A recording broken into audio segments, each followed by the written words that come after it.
আসসালামু আলাইকুম, সবাই কেমন আছেন? আশা করি আল্লাহর রহমতে ভালো আছেন। কিছু কথা বলবো। আসলে এই যে আমরা বর্তমানে মানুষ যারা আছি, আসলেই কি আমরা মানুষ? একটা মানুষের আকৃতি হলেই কি সে মানুষ হয়ে যায়?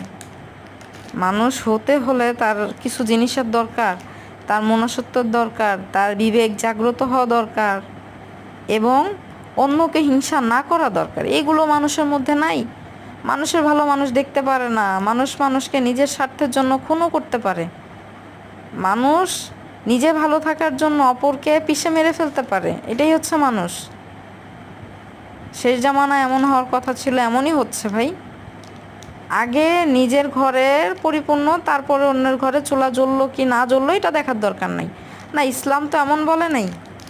ইসলাম বলছে যে কোরআনে আছে প্রতিবেশীর সাথেও সম্পর্ক রাখতে হবে। যেখানে আত্মীয় স্বজনের সাথে তো রাখতেই হবে, প্রতিবেশীর সাথেও আপনার সম্পর্ক রাখতে হবে। আর সেখানে কি করে, বাবা মার সাথে সম্পর্ক ভালো নাই, মানে কি বলবো, অনেক সময় এটা হয় টাকা পয়সার কারণে। যে সন্তান যত বেশি টাকা দিবে তার সাথে বাবা মার সম্পর্ক তত ভালো।